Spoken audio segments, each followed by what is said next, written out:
પ્રૂફની જરૂર ન હોય, ક્યાંક માત્ર વિશ્વાસની જરૂર હોય છે. અને વિશ્વાસ જેને હોય એને સત્ય હાથમાં આવે છે. એટલા માટે અગેન એન્ડ અગેન વારે વારે એને પ્રશ્નાર્થ ચિહ્ન મૂકવા પડે છે કે આ બધી વાતો કેમ હશે કે નહીં હોય, હશે કે નહીં હોય. શું કામ? એને અનુભવ નથી માટે. ભગવાન સ્વામિનારાયણના સંતો, ભગવાન સ્વામિનારાયણના હરિભક્તો, સ્ત્રી હોય કે પુરુષ હોય, બધાને ભગવાનની કૃપાથી અને ભગવાનના ભજને કરી એટલી મોટી હરિભક્તો પ્રાપ્તિ થયેલી છે.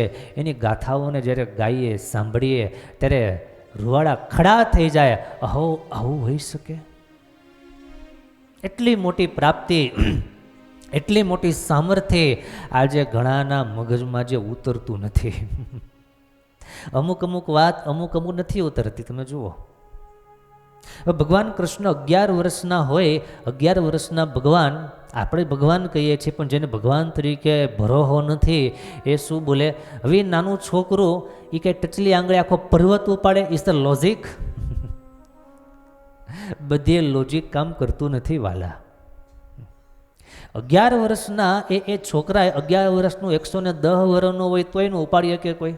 આપણે બધા જેટલા ભેગા છીએ, આપણે બધાની સંખ્યા ભેગી કરી દઈએ. કોઈ એમાં 20 વર્ષના, કોઈ 5 વર્ષના, કોઈ 10 વર્ષના બેઠા છે. હારદ કેટલા વર્ષનો ભાઈ? કેટલા વર્ષનો તું? 5 તો 8. ઓકે, 8 વર્ષથી માંડીને બધી કેટેગરી બેઠી છે આમાં. 8ના છે, 18ના 28, 37, 48, 58, 68, બધી કેટેગરી બેઠી છે. આપણે બધાએ પોતપોતાની એજ ભેગી કરીએ, જે આંકડો ભેગો થાય અને આપણે બધાએ આપણું વજન એનો આંકડો ભેગો કરી કેલ્ક્યુલેશન કરીએ, આપણી સંખ્યાનું કેલ્ક્યુલેટ કરીએ અને બધા ભેગા થઈ આજે પણ ગોવર્ધન ત્યાં વિદ્યમાન છે, ભેગા થઈને ઊંચો કરીએ. કેમ થાય? થાય? ન થાય? ટ્રાય તો કરીએ. મહેશભાઈ શું કહો? આપણે બધાએ અહીંયા બેઠા એકદમ સ્પષ્ટ કરી શકીએ છીએ, એ ન થાય. શું? એ ગોવર્ધન આપણે બધાએ ભેગા થઈને મથીએ તો પણ ઊંચો થાય નહીં. આપણે બધાએ માનીએ છીએ. શું કામ? કારણ કે તર્ક અને બુદ્ધિ એટલી વાત સ્વીકાર કરે છે, આ ઇમ્પોસિબલ છે. It's impossible. આ શક્ય જ નથી. પણ ભગવાને એ ગોવર્ધન એકલા પોતાની ટચલી આંગળીએ ઉપાડ્યો, એને ગોવર્ધન ધાર્યો. માટે આપણે કહીએ છીએ ગિરિવરધારી, ગોવર્ધનધારી આપણે કહીએ છીએ. આજે પણ ઘણાને એ વાત મનાતી નથી કે શું એક છોકરો આખો પર્વત ઉપાડે એક ટચલી આંગળીએ? સંભવ જ નથી, શક્ય જ નથી. આ બધી મિથ્સ છે, આ બધી ખોટી વાત છે. એવું કહેનારા હોય. શું કામ? એની બુદ્ધિને સ્વીકાર થયો નથી. માટે એમ ભગવાન સ્વામિનારાયણના સંતો, ભગવાન સ્વામિનારાયણના હરિભક્તો, એમનું જે સામર્થ્ય, એની જે તાકાત, એનું જે ઐશ્વર્ય, એમની જે પ્રાપ્તિ, એમનો જે અનુભવ એટલો ઊંચો છે, એટલો ગહન છે, એટલો ગંભીર છે કે આજે પણ ઘણાને હજી મગજમાં અને હાવહાદી ભાષામાં કહીએ તો ખોપડામાં ઉતરતો નથી. શું કહો છો? એટલા માટે અગેન એન્ડ અગેન વારે વારે એને પ્રશ્નાર્થ ચિહ્ન મૂકવા પડે છે કે આ બધી વાતો કેમ હશે કે નહીં હોય, હશે કે નહીં હોય. શું કામ? એને અનુભવ નથી માટે. અને જેને એ વાતનો અનુભવ છે, જેણે એ વાતને સાંભળી છે, સ્વીકારી છે, અમુક વાતો લોજિકથી પર હોય છે, અમુક વાતો તર્કથી પર હોય છે. એનું કારણ માત્ર એટલું છે કે તર્ક બુદ્ધિથી થાય છે ને ઐશ્વર્ય છે, સામર્થ્ય છે, ચમત્કાર છે, બુદ્ધિથી પરનો વિષય છે. તમને સમજાય એટલા માટે દ્રષ્ટાંત માત્ર આપું છું. આ વિશ્વમાં એવા જટિલ કોઈ કે ભગવાન પ્રગટ છે, ભગવાન હાજરા હજુર છે અને ભગવાન મારીને તમારી સાથે છે, પણ આપણે એટલા શુદ્ધ દિલથી જીવન જીવી જાણતા હોઈએ તો ભગવાન એન કેન પ્રકારે આપણી રક્ષામાં છે. પણ હાવ કુંડાળા જ કાઢતા હોય ને વળી પાછા અપેક્ષા એમ રાખીએ ભગવાનનો અનુભવ અમને થાય કે રેઢા પેડા છે. જીવન એટલું શુદ્ધ જોઈએ, હૃદય એટલું પવિત્ર જોઈએ, ભક્તિ ભર્યું હોવું જોઈએ. ભગવાન કોઈને કોઈ રીતે રક્ષા કરે છે. આ કોઈ મૂવીની, આ કોઈ ફિલ્મની વાત નથી. આ જીવતી વાતો, બધી સત્ય ઘટનાઓ છે. માટે મેં પહેલાં વાત કરી કે ભગવાન સ્વામિનારાયણ એમના સંતો, એમના હરિભક્તો, એમની જે કથાઓ છે, એમના જે પ્રસંગો છે, એમના જે અનુભવો છે, એમની જે અનુભૂતિઓ છે, એ બધી લાજવાબ છે. એના આનંદનો કોઈ પાર છે નહીં. આપણે ગયા રવિવાર, આગલા રવિવારે કથા સાંભળી હતી. ગોપાળાનંદ સ્વામી પાસે કૃષ્ણરામ શાસ્ત્રી આવ્યા અને સ્વામીને કહ્યું કે સ્વામી, દીકરાના લગ્ન છે અને વરસાદ બહુ વરસો, નદીમાં પાણી બહુ આવી ગયા છે, માટે ગાડા મળતા નથી. સ્વામીએ શું કીધું?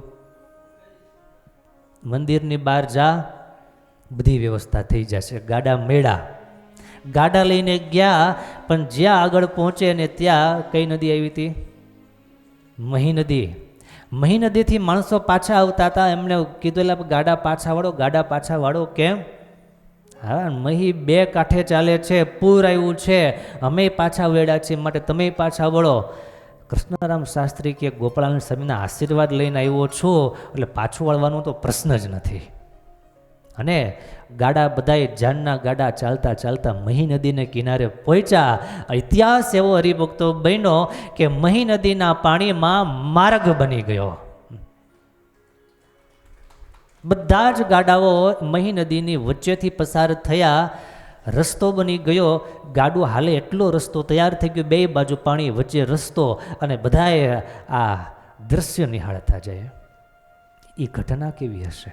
બધા સામે કિનારે પહોંચી ગયા. સામે પહોંચીને અને પાછું વાળીને જોયું, ત્યાં ન મળે રસ્તો, ન મળે જગ્યા. ભાઈ, ઘોડાપુર એવું ને એવું ચાલ્યું જતું હતું. આ સામર્થ્ય ગોપાળાનંદ સ્વામીની છે. આ સામર્થ્ય ભગવાન સ્વામી નારાયણની છે. સ્વામિનારાયણ ભગવાનની સામર્થ્યની કથાઓ અદ્ભુત છે, અપરંપાર છે. ડાયા માણસ હોય એને આનંદ આવે, અને સભ્ય સમાજ હોય એને માત્ર હા પડે, સ્વીકાર થાય, હોઈ શકે. અને ગાંડો માણસ હોય, મૂર્ખ માણસ હોય, એ શું કે આ બધા ગપગોળા લખી નાખ્યા છે. એટલે આ માણસોની માનસિકતાની અલગ અલગ પરિભાષાઓ છે, અલગ અલગ બધા લેવલો છે. પ્રૂફની જરૂર ન હોય, ક્યાંક માત્ર વિશ્વાસની જરૂર હોય છે. અને વિશ્વાસ જેને હોય એને સત્ય હાથમાં આવે છે. એક ઇન્ટરવ્યૂ હમણાં હું સાંભળતો હતો, એમાં બહુ સરસ સામે પ્રશ્ન કરતા એ સામે વ્યક્તિને પૂછ્યું કે ભગવાન રામચંદ્રજી છે એ ઘણા એમ કે છે ઇતિહાસમાં બરાબર નથી, એનું બહુ પરિણામ મળતા કે પ્રૂફ મળતા, તો તમારું શું માનવું છે? એટલે પેલા એ બહુ સરસ જવાબ આપ્યો, ઇતિહાસ છે તથ્ય ઉપર ચાલે છે અને અમે સત્ય ઉપર ચાલીએ છીએ. રામ છે સત્ય છે, અમે એવું માનીએ છીએ. ઇતિહાસ તથ્ય ઉપર ચાલે છે અને અમે સત્ય ઉપર. રામ છે અમારે માટે સત્ય છે, એના માટે તથ્ય છે. એટલે એને પુરાવાની જરૂર પડશે અને અમારે ભાવની જરૂર પડશે. ભાવ હૃદયમાં છે તો રામ સત્ય છે, ભગવાન સત્ય છે. પણ આ બધી વાત ત્યારે જ હરિભક્તો સ્વીકાર થાય કે સત્સંગમાં, કથા વાર્તામાં બેસતા હોઈએ અને સત્સંગ આપણા જીવમાં ઉતરતો જતો હોય તો આ બધી વાત આપણને આનંદ આપનારી, સુખ આપનારી બને.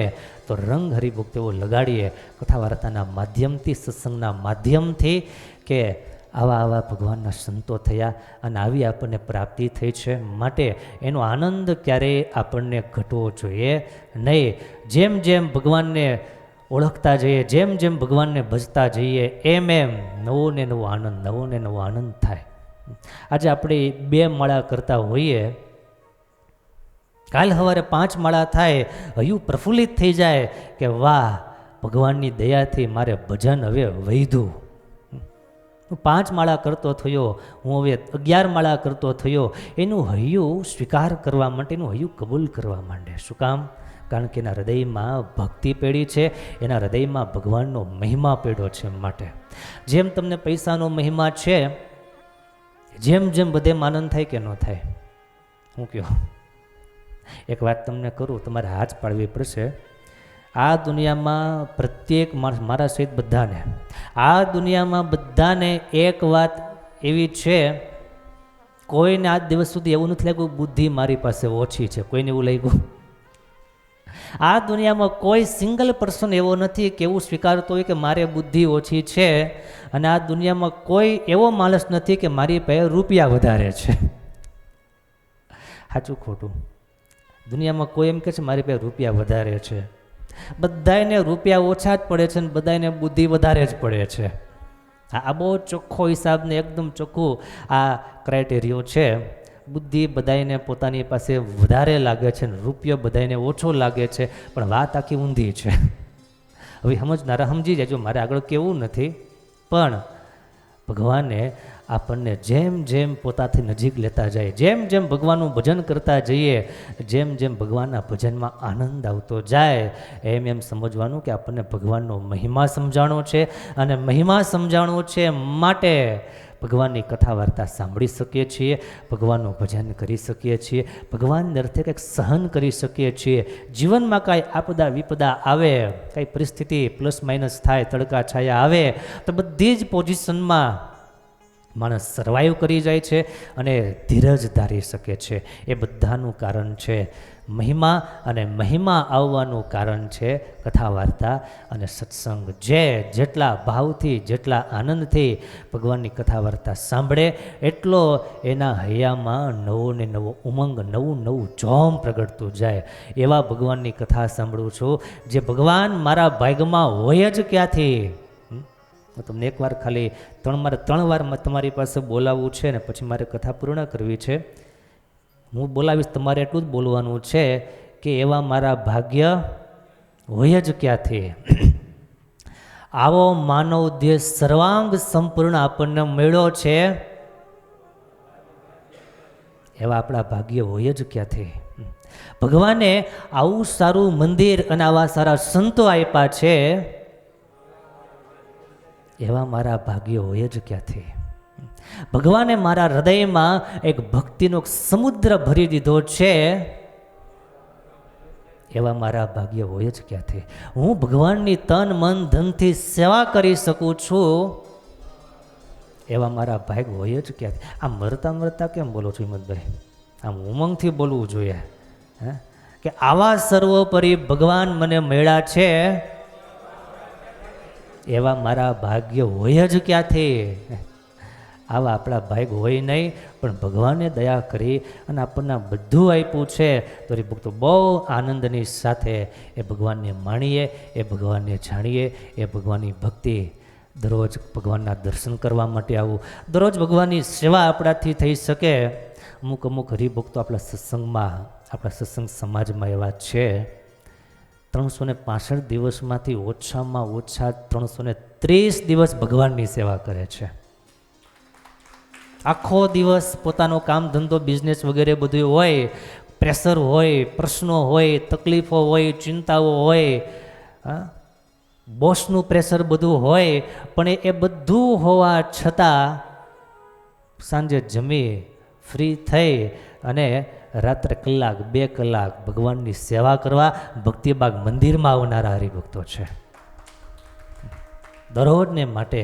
કારણ કે એને એક વાત સમજાઈ ગઈ છે, આવા મારા ભાગ હોય જ ક્યાંથી. આપણને આવી કથામાં બેસવા મળે, આવી સમજણ ભરેલી વાતો સાંભળવા મળે, એવા મારા ભાગ હોય જ ક્યાંથી. જરા કિશોરભાઈ અમદાવાદથી આવ્યા, કિશોરભાઈ તમે સપને જાણું તો આવી બધી વાતો સાંભળશો. એ કાલે આવ્યા ને કાલે સંતો એમને આગ્રહ કર્યો કાલે આવજો, તે આવી બેસી ગયા. ભગવાને દયા કરી છે માટે આપણા સભામાં બેઠા છીએ. ભગવાન વિશેષ દયા કરે ત્યારે આ વાતો આપણા મગજમાં, આપણા હૃદયમાં અને આપણા જીવમાં જડાઈ જાય. ત્યારે માનવું કે આ મારા ભાગ હોય જ ક્યાંથી. ભગવાને આવી આવી આપણા પર અનરાધાર કૃપા કરી છે. જગતને હજી સમજવું પણ બહુ અઘરું પડે છે. એ આપણને હૈયામાં હા પડી ગઈ છે, એ આપણા ભાગ હોય જ ક્યાંથી. હજી આ પુરુષોત્તમ નારાયણનું તત્વ આજે બધાને સમજાય છે, આજે બધાને ઓળખાય છે.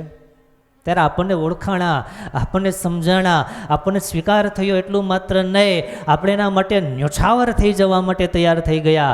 આપણું જે કાંઈ છે એ બધું ઠાકોરજીને અર્થે સર્વસ્વ સમર્પણ કરવા માટે તૈયાર થયા. આ ભગવાનની બહુ મોટી આપણા ઉપર કૃપા છે, આ ભગવાનની બહુ મોટી આપણા ઉપર દયા છે. માટે એને એવા જ ભાવથી વધાવી સ્વીકારી બહુ આનંદથી આજ પછીથી હવે પછીથી મારું ને તમારું જેટલું શેષ જીવન બાકી છે એ જીવનને ચરિતાર્થ કરવા માટે, એ જીવનને ખરેખર ઉન્નત કરવાને માટે, ઉર્ધ્વગામી કરવાને માટે, સમજણ પ્રાપ્ત કરવાને માટે હરિભક્તો સત્સંગની સાથે કનેક્ટેડ રહીએ, કાયમને માટે જોડાયેલા રહીએ. પ્રત્યેક કથા, પ્રત્યેક સભા, પ્રત્યેક શબ્દ, પ્રત્યેક વિચાર આપણા જીવનનો આધાર બની જાય એવો ખાસ પ્રયાસ કરીએ.